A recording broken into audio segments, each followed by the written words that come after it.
জানি না কতদূর কি করতে পারবো, তারপরেও মা হিসাবে আমার যতটুকু দায়িত্ব ততটুকুই পালন করার চেষ্টা করি। বিদেশে এসে একটা জিনিস দেখলাম যে অজুহাত দিয়ে ছুটি নেওয়া কিংবা কাজে ফাঁকি দেওয়া এই জিনিসটা এদের মধ্যে নেই। এবারের পার্সেল আসতে এত সময় লাগলো আর এত ভোগান্তি, আর এদিকে ছিল সরস্বতী পূজা, তাই বাচ্চাদেরকে নিয়ে একটু সন্ধ্যাবেলা পূজা দিচ্ছিলাম। পার্সেলে কেন এত ভোগান্তি হলো আর সরস্বতী পূজার দিনটা আমাদের কিভাবে কাটলো সেই নিয়েই থাকছে আজকের ব্লগ। চলেন শুরু করি।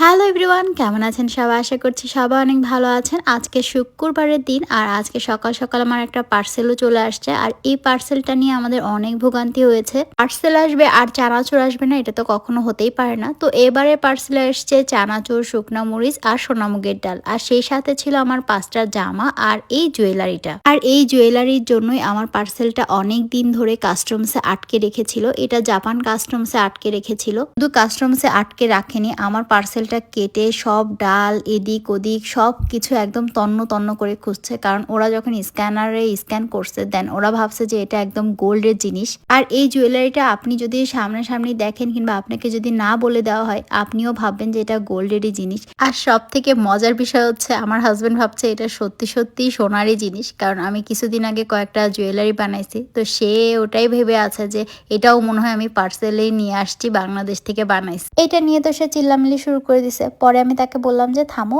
এটা আমি বাংলাদেশ থেকে নিয়েছি ঠিকই, এটা সোনার জিনিস না, এটা হচ্ছে ইমিটেশন। আর এটা আমি নিয়েছি স্বপ্নাস by dream palace Facebook page থেকে। আর এই করতে করতে প্রায় 10:30 বেজে গেছে, আর আজকে আমি যাব এই পার্টি শাড়িটা শুট করতে। তো সেও বাড়িতে ছিল, তাই বললো চলো আমি তোমাকে নিয়ে যাই। আমি বললাম যে ঠিক আছে, তুমি যেহেতু যাবা তাহলে চলো, আমাদের বাড়ি থেকে যেই দূরে একটা পার্ক আছে ওই পার্কটাতে যাই, সুন্দর বেশ পার্কটা। এদিকে পার্কে যেয়ে দেখি তো এত বাতাস, বাতাসে না দাঁড়ানো যাচ্ছে, শাড়ি না ঠিক করা যাচ্ছে, চুল এলোমেলো হয়ে যাচ্ছে, আর ঠান্ডার কথা তো বলবোই না। তো নিচ থেকে উপরে উঠে আসতেই মনে হলো যে এখানে একটু বাতাস কম, আমি তাড়াতাড়ি 2-4টা ছবি তুলে চলে যাব। ও মা, এদিকে দেখি যে আমার সুন্দর কিউট ব্যাগটাই আনেনি, সেই নিয়ে তো চিল্লামিল্লি শুরু। তো যাই হোক, কষ্ট করে 2-4টা ছবি ভিডিও তুললাম, তুলে বাসায় এসে এই ড্রেসটা দেখে আমার মনে হলো যে আমি এখনই এই ড্রেসটা পরবো এবং ছবি তুলবো।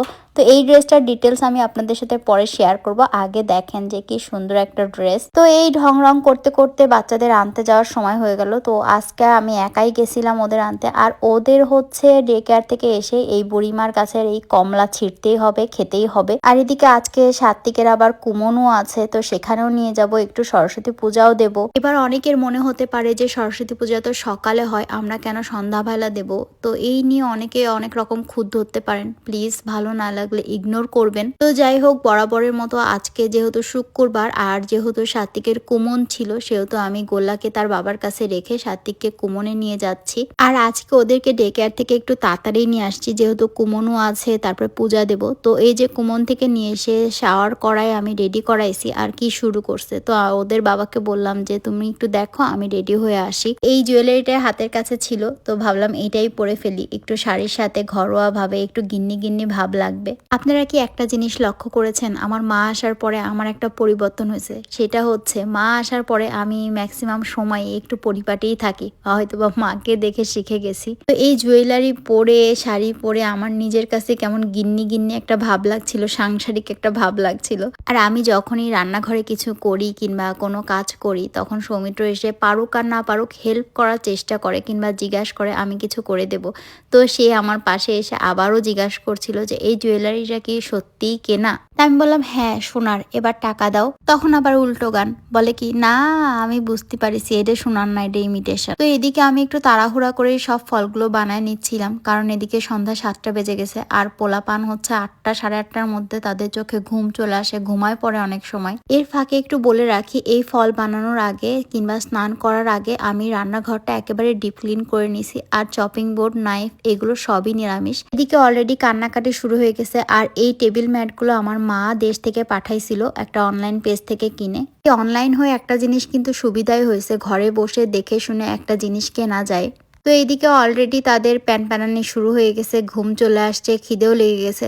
তো আমি তাড়াহুড়া করে একটু গুছিয়ে নিচ্ছিলাম। আমার যত পূজার থালা বাসন কিংবা ঠাকুর বলেন সবটাই আমার মা দেশ থেকে পাঠিয়েছে। তো যতই ব্যস্ততা থাকি আর যাই করি না কেন নিজের মনকে শান্তি দেওয়ার জন্য কিংবা নিজের মনকে শান্ত রাখার জন্য বাচ্চাদেরকে একটু ধর্ম শিক্ষা দেওয়ার চেষ্টা করি। যতই বিদেশে থাকি আর যতই বাচ্চাদেরকে বিদেশে বড় করি না কেন, দিন শেষে আমরা যে বাঙালি কিংবা আমাদের যে একটা কালচার আছে সেটা আমি আমার বাচ্চাদেরকে পুরোপুরি শেখাতে চাই। জানি না কতটুকু পারবো, কিন্তু চেষ্টা চালিয়ে যাব, এটাই আর কি। এইদিকে দুইজনা তো দাঁড়ায় পড়ছে প্রসাদ খাওয়ার জন্য, সমানে গোল্লা চেয়ে যাচ্ছে কুদাসাই কুদাসাই, মানে আমাকে দাও আমাকে দাও। এদিকে আর তাদের ধৈর্য মানছে না যে কখন পূজা হবে কখন প্রসাদ খাবে। এদিকে বাড়িতে যখন আমি পূজা দিই সবার কিন্তু কাজ ভাগ করা থাকে, আর সৌমিত্রর কাজ থাকে ধূপকাঠি জ্বালানো, কারণ আমার হাজবেন্ড এই ধূপকাঠির সেন্টটা খুব বেশি পছন্দ করে আর আমারও ভালো লাগে, কিন্তু হয় কি আমার অ্যালার্জির কারণে কিংবা কোনো একটা কারণে আমার খুবই হাঁচি হয়। আর এই ধূপকাঠির প্যাকেটটা আমি নিয়েছি শান্তি ইনসেন্স বাই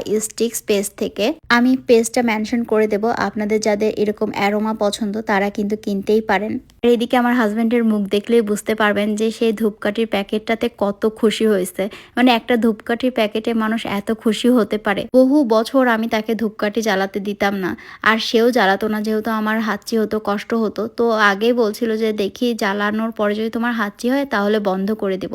তো দেখলাম যে না, সেই উগ্র স্মেলটা নেই, একটা সুন্দর লাইট একটা স্মেল আসছে এবং খুবই খুবই সুন্দর একটা স্মেল।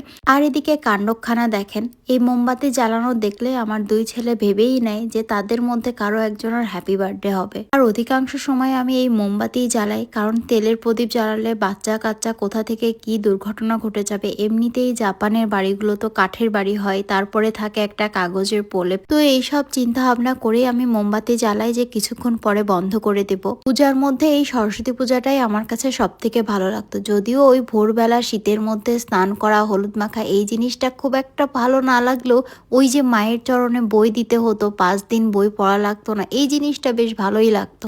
এইদিকে আমার কোলের উপর বসায় নিয়ে দুই ভাইকে দিয়ে একটু আরতি করাতে গেছি। এবার আমি যেভাবে উলু দিছি, গোল্লাও দেখেন ঠিক সেইভাবেই উলুলু দিচ্ছে। এই নিয়ে তো আমরা আবার 3 জন মিলে হাসাহাসি করছি। আর এদিকে শাসা বারবারই বলছিল আমাকে নাকি বউ বউ লাগছে। তো প্রথমে বুঝতে পারিনি যে ও বউ কথাটা কোথা থেকে শিখেছে। পরে বুঝলাম যে আচ্ছা, ও ইদানিং খুব টিভিতে ঠাকুমার ঝুলি দেখছে, সেখান থেকে হয়তোবা শিখেছে। পূজা দিতে এসে গোল্লাবাবুর তো পূজার প্রসাদের দিকেই নজর, যে প্রসাদে যে আঙুরটা আছে সেটা সে কখন খাবে। তা আমি বললাম ঠাকুরকে প্রণাম করে ঠাকুরের কাছ থেকে চেয়ে নাও, সেটাই সে করছিল। পাঁচালি পরে পূজা শেষ করে নিচে এসেই দেখি দুই ভাইয়ের পোড়া জেদ উঠে গেছে। আসলে ওদের ঘুমও চলে আসছিল, খিদাও লাগছিল, সব একসাথে। তো এই তো ছিল আমাদের ব্যস্ত ঘরোয়া সরস্বতী পূজা। কেমন লাগলো অবশ্যই জানাবেন। আর নেক্সট ব্লগে থাকছে জাপানের সরস্বতী পূজা নিয়ে। তো ততক্ষণ ভালো থাকবেন, সুস্থ থাকবেন আর সাথে থাকবেন। টাটা।